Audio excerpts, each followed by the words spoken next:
Hello students and welcome back to channel Siraj Shaikh study. आज banking insurance का lecture number 3 होगा जिसमें हम कवर करेंगे नए points of banking insurance. Start करेंगे आज का क्लास।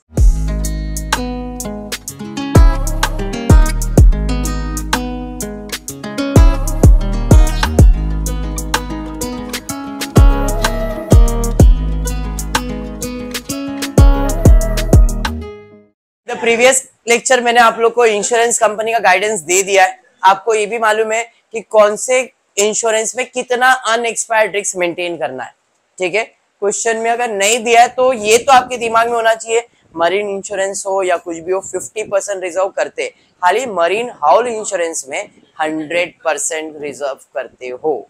ठीक है, अब ये क्वेश्चन दिया हुआ है, from the following information on 31 March 2014 prepare revenue account of Sagar Bima Company Limited engage in marine insurance business। पता चल गया इसका कौन सा कंपनी, मरीन इंश्योरेंस। हाउल इंश्योरेंस ऐसा कुछ वर्ड यूज नहीं किया गया। ठीक है, अब इसको कौन से शेड्यूल्स दिख रहे हैं, तो यहाँ पे चारों के चारों शेड्यूल्स दिख रहे हैं। Premium, claim, commission and expenses दिए गए, एक्सपेंस इनकम दोनों दिया गया है। अगर रेवेन्यू स्टेटमेंट की बात करूं तो रेवेन्यू स्टेटमेंट क्या बनता है, तो रेवेन्यू स्टेटमेंट में पहला इनकम बनता है। इनकम में पहला इनकम है प्रीमियम अर्न, और उसके बाद कोई भी अदर इनकम रहेगा तो लेंगे। एक्सपेंसेस के अंदर क्लेम, कमीशन, अदर एक्सपेंस, उसके अलावा कुछ है तो एक्सपेंसेस लिखा जाता है। ठीक है, पक्का। चलिए फिर स्टार्ट करते हैं पहला प्रीमियम से, बट पहले एडजस्टमेंट रीड कर लेता हूं, देखता हूं कुछ प्रीमियम से रिलेटेड कोई एडजस्टमेंट है क्या। अदर एक्सपेंसेस में सैलरी है, रेंट एंड टैक्सेस है, प्रिंटिंग एंड स्टेशनरी है, इंडियन इनकम टैक्स पेड दिया है। इंडियन इनकम टैक्स पेड दो बार है, एक बार टेक्स्ट बुक चेक कर लेने का क्या दिया है। Interest and dividend and rent receive, interest, dividend and rent receive सब एक साथ दिया है। इनकम टैक्स से शायद डबल प्रिंट हो गया, मेरे को लग रहा है डबल प्रिंट है ना। ठीक है, चलेगा, कोई नहीं। Income tax deducted at source दिया है। लीगल एक्सपेंसेस इंक्लूसिव 20, ठीक है, legal expenses inclusive 20,000 in connection with the settlement of claim दिया है, ₹60,000। डबल इनकम टैक्स रिफंड दिया है। Profit on sale of motor car दिया है। बैलेंस इन द फंड, मतलब इधर सिर्फ एक ही चीज है जो आपके इससे रिलेटेड है। लीगल एक्सपेंसेस में 20,000 in connection with the settlement of claim, बाकी सब एक्सपेंसेस इनकम से रिलेटेड है। क्या अगर द 2,000 है तो 20,000 को 60,000 है ना, तो 20,000 ही रहेगा। ठीक है, टेक्स्ट बुक में अगर 2,000 है तो 20,000 ही रहेगा। डन यहां तक, मतलब ना तो प्रीमियम में कोई एडजस्टमेंट है ना क्लेम में खाली एक ही एडजस्टमेंट है, 20,000 अपने को डालना है। कमीशन में कुछ भी नहीं है। स्टार्ट किया जाए, पहले प्रीमियम अर्न लिया जाएगा, मतलब रिसीव लिया जाएगा, उसमें से प्रीमियम पेड को क्या करेंगे, माइनस। तो प्रीमियम में आप देख सकते हो premium receive direct and re insurance दोनों को प्लस करेंगे, 24 प्लस 3,60,000 करोगे 27,60,000 आ जाएगा। तो भाई प्रीमियम के शेड्यूल में लिख लेता हूं मैं यहां पे, एक सेकेंड है बेटा। चलिए, प्रीमियम ऑन कितना प्रीमियम हम 27,60,000 था। ठीक है, उसके बाद रिसीवेबल दिया है, opening and closing. Closing add होगा और ओपनिंग माइनस होगा। तो पहले क्लोजिंग प्रीमियम ले लेते, कितना है 1,80,000 और 28,000, तो 2,08,000 बराबर ना। यस, तो यहां पे हम ऐड करेंगे क्या, क्लोजिंग प्रीमियम रिसीवेबल,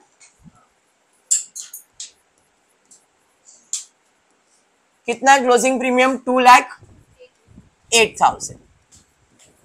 ऐड करूंगा मैं, सॉरी माइनस करूंगा मैं ओपनिंग प्रीमियम। चलिए, ओपनिंग प्रीमियम कितना है जरा देख लेते, 1,20,000 और 21,000, 1,41,000। एडलेस करेंगे तो नेट प्रीमियम रिसीव आ जाएगा।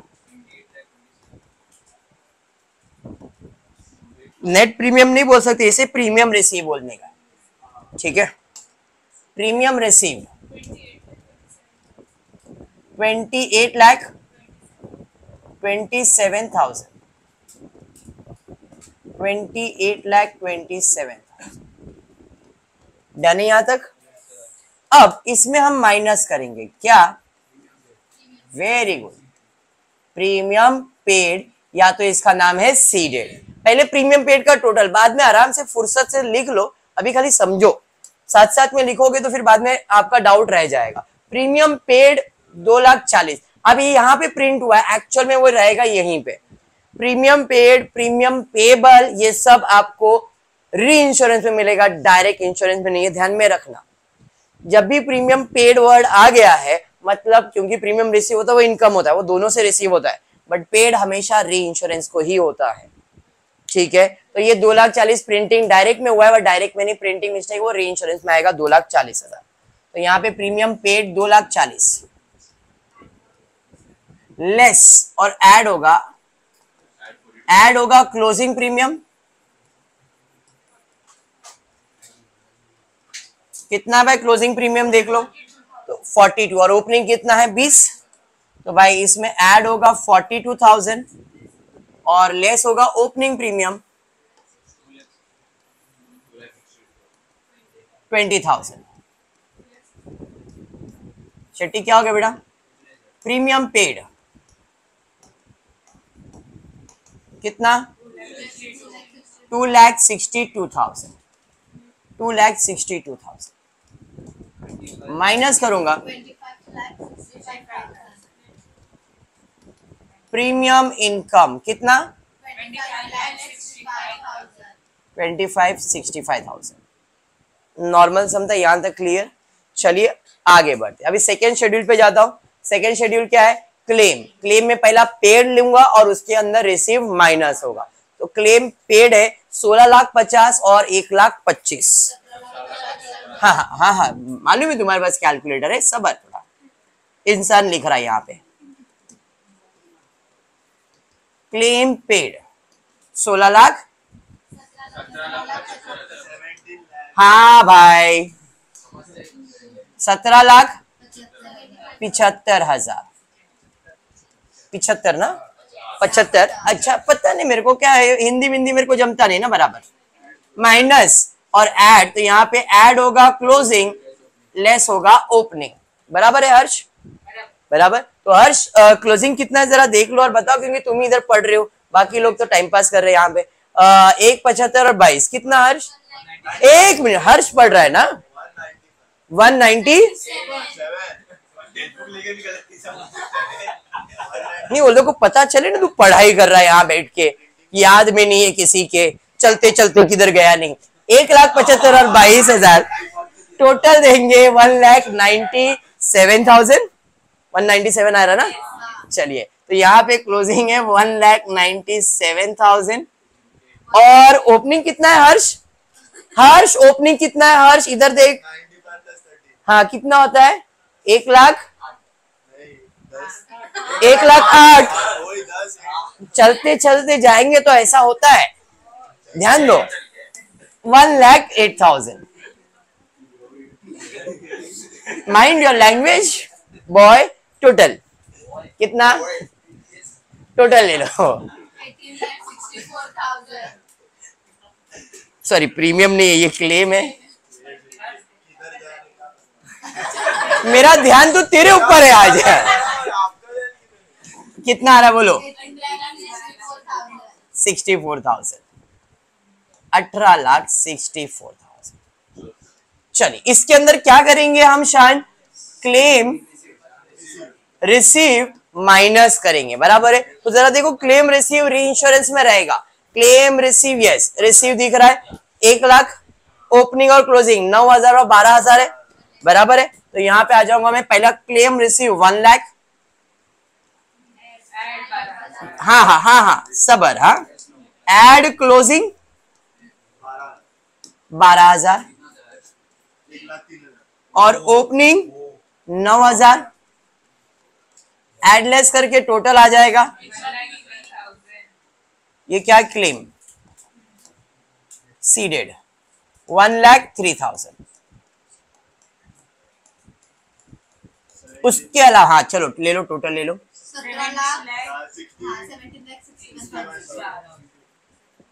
17,61,000, बराबर है। अब इससे के अंदर और एक चीज ऐड करूंगा, थोड़ा कमीशन का जगह यूज कर लेता, नीचे कमीशन लिख दूंगा मैं।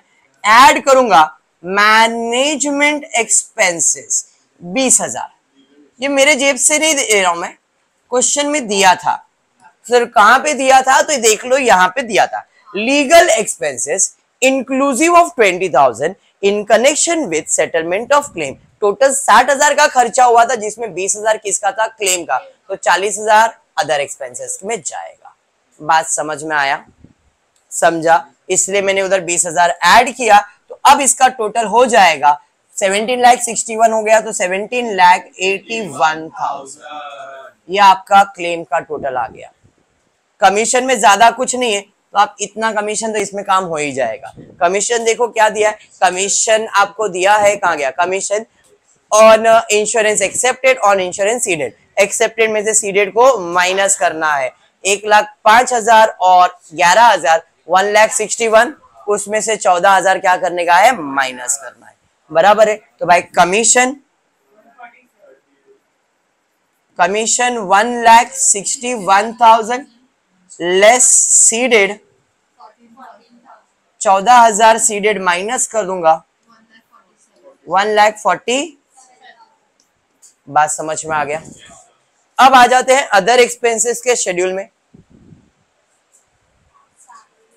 वो सारा आपको एडजस्टमेंट में दिया गया है, बराबर है। तो क्या क्या एडजस्टमेंट दिया है, पहला दिया है सैलरीज, अदर एक्सपेंसेस में जाएगा। Rent and taxes other expenses में जाएगा।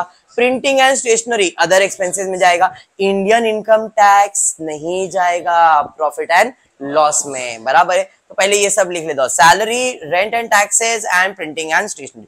तो पहले सैलरी लिख दो 2,60,000।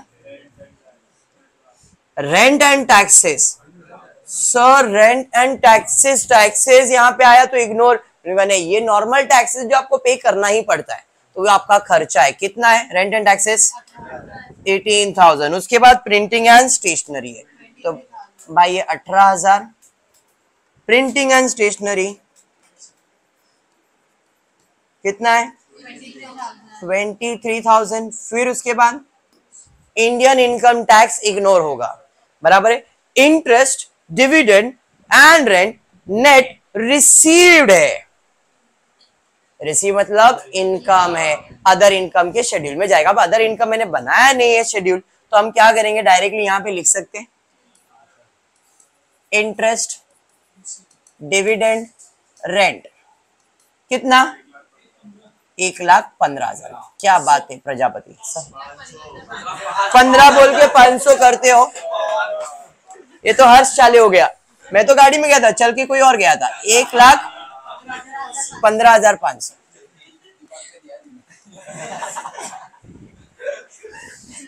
आगे बढ़ते हर्ष, देखते क्या दिया है। आगे दिया है income tax deducted at source 24,500। क्या करेंगे भैया, अमाउंट चेक करना, मेरे को गड़बड़ लग रहा है। टेक्स्ट बुक में चेक कर बेटा। Income tax deducted at source पक्का है, हाँ। किसमें भाई, टेक्स्ट बुक में चेक कर ले, कोई नहीं है प्रजापति, इंसानी काम है, होते रहता है।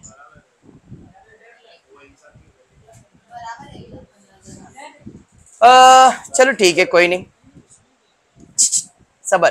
कहाँ गया भाई, इनकम टैक्स डिडक्टेड 24,500 और उसके पहले है interest, dividend and rent inclusive bracket में 1,15,500। इधर 500 प्रिंट नहीं हुआ है और आपके टेक्स्ट बुक में 5। आगे बढ़ता हूं, इनकम टैक्स डिडक्टेड कितना दिया है, 24,500, बराबर है। क्या करेंगे इसका, income tax deducted at source, कुछ तो बोला किसी ने, हाँ, इनकम टैक्स पेड में से माइनस करेंगे। अच्छा ठीक है, आगे profit and loss, okay, profit and loss, okay, या तो फिर एक्सपेंसेस, ठीक है। और कोई, अब जरा देखते क्या है ये सीन, क्या है इस क्वेश्चन में ना। आपको दिया गया है इंडियन इनकम टैक्स पेड, कितना दिया है, जो कि होता है इग्नोर, अजम्पशन है कि ये इनकम टैक्स जो है वो बिजनेस मतलब उनका जो बिजनेस उनका टैक्स है। इस क्वेश्चन में और एक चीज दिया है, income tax deducted at source 24,500, बराबर ना, ऐसा ही है ना, ठीक है। दैट मीन्स इस कंपनी का ये जो इनकम टैक्स है वो पर्टिकुलरली किस चीज का है, और जो हम प्रॉफिट एंड लॉस में लिखते हैं वो किसके लिखते हैं, ओवरऑल बिजनेस का इनकम टैक्स लिखते हैं। ऐसा मैंने आपको स्पेसिफाई भी किया, पीछे लेक्चर में ही बोला है, अगर बिजनेस का है तो प्रॉफिट एंड लॉस में जाता है, अगर इसी का इनकम टैक्स है तो इसके रेवेन्यू स्टेटमेंट में जाएगा, हाँ या नहीं। मतलब ये हुआ कि ये जो एक्सपेंसेस है वो बिजनेस का ही एक्सपेंसेस होएगा, प्रॉफिट एंड लॉस का होएगा क्या? सर नहीं समझा, वापस से समझाओ, वापस एक बार। मेरा बिजनेस है, मेरे एक कंपनी एबीसी कंपनी, मेरे पास हर्ष आया, बोला सर मेरे को खुद का इंश्योरेंस निकालने का, मैं लाइफ इंश्योरेंस भी दे रहा हूँ। वरु मेरे पास है, सर मुझे भी इंश्योरेंस निकालने का, मैंने ठीक है भाई किस चीज का, सर मेरे को गुड्स का इंश्योरेंस निकालने का, मैंने गुड्स का इंश्योरेंस दे दिया, बराबर है। मिताली मेरे पास आई, सर मेरे को है ना सामान भिजवाने का है, मैं पानी से जाने वाला, उसका भी इंश्योरेंस निकाल के दो भाई, मरीन इंश्योरेंस। मतलब एक कंपनी बहुत सारा इंश्योरेंस दे सकती है आपको, ठीक है। अब ये इंश्योरेंस जब मैं दे रहा हूं तो मैंने मेरे बिजनेस का प्रॉफिट निकाला और उस प्रॉफिट पे मैं टैक्स दे रहा हूं, दैट इज इनकम टैक्स, हाँ, इसलिए वो प्रॉफिट एंड लॉस में जाता है।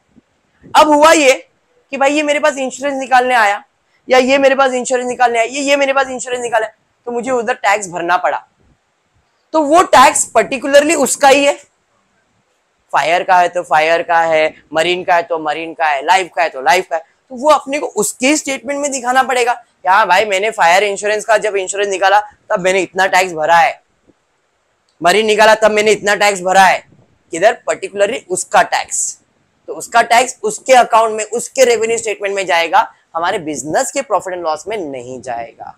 समझा ये बात? तो अभी इस केस में हमने इसे तो इग्नोर ही किया, क्या अजम्पशन लगाया था कि भाई वो उसी का है, बट आगे पता चला कि भाई income tax was deducted at source 24,500, TDS बोलते हैं जिसे। अब टीडीएस से पता चला कि ये जो इंडियन इनकम टैक्स पेड है उसने जब मरीन इंश्योरेंस निकाला रहेगा तभी तो टीडीएस भी भरा रहेगा, तो ये जो टैक्स रहेगा वो किसका रहेगा, मरीन का ही रहेगा। तो क्या मैं इसे प्रॉफिट एंड लॉस में दिखा सकता हूँ? उधर उसको किधर दिखाना पड़ेगा? समझ में आ गया? तो हमने इसे इग्नोर किया था, बट अब ये इग्नोर होगा क्या? नहीं, कहां जाएगा? अदर एक्सपेंसेस के शेड्यूल में इनकम टैक्स। पहला बात क्लियर हुआ, कितना भाई? 2,45,000, 2,45,000 इनकम टैक्स पेड कितना है? 45 दिया है बेटा, अगर टेक्स्ट बुक में 2,40 दिया है तो अभी इधर ही मैंने बुक देखा था उसमें यही सेम है, 45,000। Yes boy, any doubt? ठीक है बेटा, तेरे को चल के जाने का रहेगा तो ट्रेनिंग ले, इससे लेग मजबूत होता है, मेरे को मालूम नहीं। आगे बढ़ते हैं, डन है यहाँ तक? मास क्या समझा आपको? तो सर अब इसका क्या करने का? अब इसका डिडक्शन मिलेगा मुझे, इनकम टैक्स डिडक्टेड, मैंने पे किया तो गवर्नमेंट को क्या बोलूंगा, गवर्नमेंट देख तेरे को टैक्स दे रहा हूं, मैंने ऑलरेडी पे किया तो उसका मुझे डिडक्शन दे। कितने का? 24,500 का। अंडरस्टूड? पक्का समझा? आगे बढ़ो, आगे क्या दिया है? डिडक्टेड एट सोर्स, कहां गया भाई? 24,500। उसके बाद लीगल एक्सपेंसेस आ गया, लीगल एक्सपेंसेस कितना था? 60,000, जिसमें से 20,000 किसका था? क्लेम का। बचा कितना? 40,000 का क्या करने का है? Other expenses. वेरी गुड, यहां पे आ जाऊंगा लीगल एक्सपेंसेस। कितना है लीगल एक्सपेंसेस? 40,000 पूरे जाएगा। उसके बाद क्या है भाई? इनकम टैक्स रिफंड हो रहा है, देखो मिल रहा है, रिफंड हो रहा है, तो अपने लिए क्या है ये? इनकम। कौन सा इनकम? अदर इनकम, क्योंकि मैंने इधर इनकम टैक्स पेड दिखाया है तो इनकम टैक्स रिफंड भी दिखाना ही पड़ेगा, तो यहाँ पे आ जाऊंगा अदर इनकम में, इनकम टैक्स रिफंड। कितना? हाँ बोलो, क्या? ऐसा बड़बड़ खुद में मत करो, मेरे को पूछो क्या है। किधर है बैड डेप्स? क्या है क्या कुछ? नहीं। Profit on sale of car, शान कार बेच के प्रॉफिट कमा लिया, इनकम। कौन सा इनकम? Other income. तो यहाँ पे प्रॉफिट,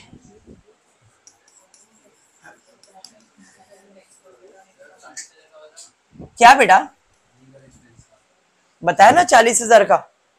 टोटल लीगल एक्सपेंसेस कितना है शेट्टी? उसमें से 20,000 किसका किया था? क्लेम में हमने डाल दिया था, 20,000 इधर डाल दिया था हमने, तो बचा कितना? 40, वो इधर लिख दिया। ठीक है, अभी आगे बढ़ो आगे बढ़ो। आगे क्या है दिया है? Balance on fund 1 April 2013 was 2650 including additional reserve of 3,25,000। Balance in fund मतलब अनएक्सपायर्ड रिस्क के बारे में बोल रहा है ये, कि भाई अनएक्सपायर्ड रिस्क में 1 अप्रैल को अपने पास कितना था? 26,50,000 प्लस 3,25,000 एडिशनल रिजर्व। टोटल मेरे पास ओपनिंग में कितना था? 29,75,000। Additional reserve has to be maintained at the rate 5% of the net premium of the year। मतलब ये क्लोजिंग के बारे में बोल रहा है। अनएक्सपायर्ड रिस्क मरीन का चल रहा है, तो मरीन में आप कितना मेंटेन करोगे? 50%। तो भाई आपका 50% कितना है? 25,65,000 टोटल है। 25,65,000 का 50% कैलकुलेट करो, 12,82,500। ये 50%। एडिशनल और रिजर्व करने का है कितना परसेंट? 5%। 25 लाख कितना है? 25,65,000। इसी का 5% भी निकालो, 1,28,250। दोनों को ऐड कर दो,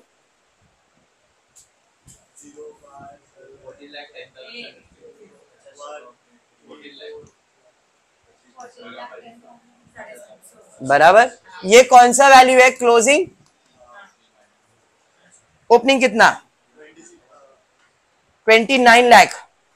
हाँ, मतलब इधर एक करेक्शन हुआ है क्वेश्चन में फिर से। क्या बता दो, इन्होंने यहाँ पे टोटल रिजर्व की बात करूंगा, ये मरीन हाउल इंश्योरेंस रहेगा। तो ऐसा क्यों बता रहे आप? रीजन, मेरा भाई क्लोजिंग बैलेंस कितना आ रहा है? 14 लाख। मेरे पास ऑलरेडी रिजर्व में कितना है? 29,50,000। तो रिजर्व करने की जरूरत है क्या? मुझे टोटल मेरे मरीन इंश्योरेंस अभी क्लोजिंग माइनस ओपनिंग करने वाले हो ना, अब रूल तो यही है। क्लोजिंग 14 लाख है, ओपनिंग कितना है?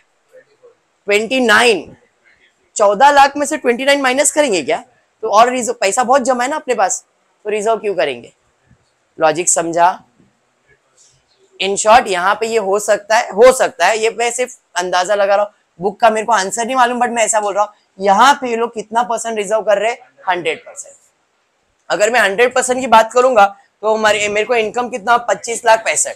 तो 25,65,000 तो रहेगा ही, एड 5% इसका निकालोगे तो कितना आ रहा है? देखो, ये मेरा कैलकुलेशन है।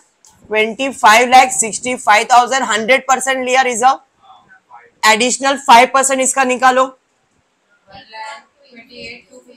28,250। टोटल हो गया 26,93,250। टोटल मेरे पास 93,250 जमा होना चाहिए इस साल, जिसमें से मैंने जमा 29 लाख कर रखा है। तो क्या मुझे रिजर्व की जरूरत है? समझा? Got it the point? क्या था? जैसे पिछले इसमें भी किया और इसमें भी किया, अब इसमें वैलिड लग रहा है मेरे को, इसमें मुझे वैलिड नहीं लग रहा था 50% रिजर्व। ठीक है, तो अब 26 लाख रुपए का रिजर्व होना चाहिए था, जिसमें से एडिशनल रिजर्व करके भी हमारे पास ऑलरेडी जमा है पैसा। इस साल मैं अपने प्रीमियम इनकम से कुछ भी माइनस नहीं करूंगा। समझा ना? क्योंकि मुझे 26 लाख रुपया टोटल जमा करना था, 26,93,000, और मेरे पास ऑलरेडी ओपनिंग में 29 लाख, कितना भाई? 26 और 50, 29,75,000 जमा है ना? अरे समझा कैसे? 26,50,000 प्लस 3,25,000, टोटल मेरे पास कितना जमा है? 29,75,000 जमा है। मुझे टोटल कितना जमा करना था? 26 लाख ही। मतलब बैंक के पास ऑलरेडी एक्सेस मनी है, तो रिजर्व करने की जरूरत है क्या? क्लियर हुआ? इसलिए आपके प्रीमियम इनकम में से कुछ भी माइनस नहीं होगा। अंडरस्टूड? पक्का? हाँ बेटा बोल। अगर 50% भी लेते, लेकिन मुझे 50% क्यों नहीं लगा वैलिड? क्योंकि अमाउंट का जो डिफरेंस था बहुत हाई था, तो इतना डिफरेंस तो रिजर्व में मेंटेन नहीं हो सकता है। तो मैंने वो लॉजिक इसलिए लगाया और कोई रीजन नहीं है, क्योंकि बैंक अगर रिजर्व भी कर रही है 100% भी रिजर्व की, तो हर साल उनको उतना प्रॉफिट हो रहा है, तो 100% रिजर्व कर रही है। अब इस केस में अगर मैं 14 लाख वाला भी लॉजिक लगाऊं, तो ये 14 लाख और ये 29 लाख ऑलमोस्ट 10 लाख की 15 लाख के ऊपर का डिफरेंस है। इतना रिजर्व तो बैंक नहीं करेगी, कोई भी कंपनी इतना रिजर्व में पैसा नहीं रखती है। समझ में आया? तो यहाँ पे रिजर्व मैक्स में 5-6 लाख का रिजर्व का डिफरेंस आता तो समझ में आता। ठीक है, क्लियर? तो 50% का लॉजिक लगाओ या 100 में, दोनों में यहाँ पे रिजर्व्स में कुछ भी पैसा जा रहा नहीं है। लॉजिक समझ में आ गया? पक्का? हाँ, चलिए, मतलब अभी अपने को सिर्फ क्लोजिंग करना है, तो फट से आप सबका क्लोजिंग ले लो। प्रीमियम ऑलरेडी क्लोज है 25,65,000। क्या बोल रहे बोलो? कुछ डाउट है तो बोलो। चलो ठीक है, अब इसका इनकम का टोटल ले लेंगे, ये सबको ऐड कर लो। बोल ना बेटा। 26,97,500 टोटल। बोल ना बेटा। क्या अरे भाई, उनका प्रीमियम का अमाउंट जो है ना अनएक्सपायर्ड रिस्क का, उधर ही कैलकुलेशन में मिस्टेक है भाई। इनका 26,50,000 ही है, एडिशनल रिजर्व 3,25,000 का लिया ही नहीं वो लोग ने, और कुछ रीजन नहीं है। अपन ने एडिशनल रिजर्व लिया है, तो मैं वही बोल रहा हूँ कि तुम लोग कंसेप्ट पकड़ो और कुछ मत, उसमें कुछ करे। अगर वो करेक्शन भी रहेगा ना, मैं देख लूंगा एक बार, तो वो भी एक्सप्लेन करूंगा, बट जो कैलकुलेशन जो रूल्स है मैं वो रूल्स ही फॉलो कर रहा हूँ। ठीक है, अब यहाँ पे टोटल ले लो। एक्सपेंसेस में क्लेम का टोटल कितना है? क्लेम 17,81,000, 17,81,000, 1,47,000, 5,86,000, 25,14,000। इनकम माइनस एक्सपेंस कर लो। टेक्स्ट बुक से आंसर डिफर भी कर रहा है तो उसका रीजन मैं दे रहा हूं तुम लोग को। 183,500। अभी आपके टेक्स्ट बुक का आंसर क्या है मेरे को मालूम नहीं, देख लेता हूं। आपके टेक्स्ट बुक का रेवेन्यू इनकम है 1,40,250। अब देखो उसके अंदर सबसे पहला जो चेंज है वो प्रीमियम इनकम चेंज है 25,21,750। कैसे किया वो मैं आपको एक्सप्लेन कर देता हूं। आपका टोटल प्रीमियम इनकम जो आपने शेड्यूल बनाया है, मैं बुक ही रेफर करके बता रहा हूं, क्या करेक्शन रहेगा तो आपको इजीली बता देता हूं। सबसे पहला आपका प्रीमियम फ्रॉम डायरेक्ट बिजनेस आता है 28,27,000 आ रहा है आपको। फिर उसके बाद री इंश्योरेंस सीडेड का आ रहा है 2,62,000। टोटल है 25,65,000। ये आपका इनकम है प्रीमियम का, इधर भी है उधर भी है। इन्होंने अनएक्सपायर्ड रिस्क में माइनस किया है 43,250। कैसे वो भी एक्सप्लेन करके देता हूं। आप देख सकते हो उनका अपने को रिजर्व्स का टोटल आया था अभी, कितना आया था? 26,93,250।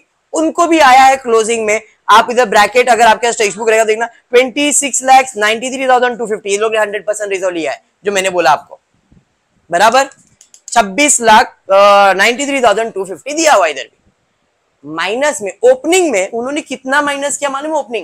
ओपनिंग का वैल्यू सिर्फ 26,50,000 ही लिया है, एडिशनल रिजर्व लिया नहीं, तो करेक्शन एक उधर हो गया। बात समझा? दिया है क्वेश्चन में, बैलेंस ऑन 1 अप्रैल वाज 2650, दिया हुआ है, अपनी गलती, इंक्लूडिंग एडिशनल रिजर्व, 325। मतलब ये 26,50,000 के अंदर ऑलरेडी इंक्लूडेड और अपन ने अलग से ऐड किया, ये अपनी गलती। बराबर समझ में नहीं कुछ नहीं वो करने का नहीं, आपको कंसेप्ट बैठ गया दिमाग में, गलती समझ में आ गया, आप वापस रिपीट नहीं करना है। अपन मैंने भी आपको बोला ना, ये क्यों नहीं लिया, मैंने मालूम था ना मेरे को कि भाई इतना डिफरेंस आएगा नहीं। अपन ने कैलकुलेशन तो वही किया, अमाउंट आया ना अपने को। अपन ने सिर्फ कंपैरिजन में देखा कि भाई उनके पास 29 लाख नहीं था, यहाँ पे 26,50,000 इंक्लूडिंग है और हमको रिजर्व चाहिए 26,93,000। उनका 26,50,000 है तो 43,250 कम करने का। अभी रुक जाओ, मैं बाद में माइनस करके बता दूंगा, बट दिमाग में गया क्या करेक्शन हुआ। और क्या करेक्शन आ रहा है बाबा चेक कर लेते। मतलब अभी इसमें से कितना माइनस करना है 43,250 माइनस करने का। अब वो इसके जगह पे आप इधर लिख के दोगे बाद में अनएक्सपायर्ड रिस्क के लिए तो बाद में लिखवा दूंगा, आंसर सेम रहा होगा। और क्या चेंजेस है 1,15,500 तुम्हारा है, 12,000 है, 5,000 है, एक्सपेंसेस में 17,81,000 है, 1,47,000 है। उसके बाद अदर एक्सपेंसेस के अंदर 3,41,000 प्लस 2,45,000, 3,41,000 प्लस 245 प्लस करो कितना आ रहा है 5,87,000, 86,000, 5,86,000 आ गया ना दोनों का टोटल 5,86,000। तो आपका प्रॉफिट है 1,83,500, इसमें 43,500 250 माइनस कर दो, 43,250 माइनस करो 1,40,250 आ जाएगा ना आपको, और वही आपका प्रॉफिट है। समझा आपको? पक्का समझा ना? मैं ऐसा नहीं कह रहा हूं कि भाई देखो मैं तुम्हारे सामने सॉल्व कर रहा हूं, मैं कोई रट्टा मार के नहीं आया हूं कि हाँ अपने को रट्टा है तो सेम सेम लिख दू, नहीं, कंसेप्ट बता रहा हूं तुमको, कंसेप्ट समझ के रखो। और मैं अभी बोल रहा हूं अमाउंट के ऊपर ही मैं खेल रहा हूं, मैं ऐसा चुप ये अमाउंट लिख देता हूं ये लिख देता हूं ऐसा कुछ नहीं कर रहा हूं। आप कंसेप्ट समझो भाई, मैंने भी आपको कैलकुलेशन वही दिया है, 26 लाख का ही दिया था, ये भी वही दिया था। अगर ये वर्ड इंक्लूडेड रहता तो भाई अपन ऐसा कुछ नहीं करते। कंसेप्ट क्लियर है? चलिए फिर आज इतना ही करते हैं। होपफुली वीडियो पसंद आए तो प्लीज वीडियो को लाइक कर देना, फ्रेंड्स ग्रुप में शेयर करना, चैनल को सब्सक्राइब करना। Thank you for watching the video.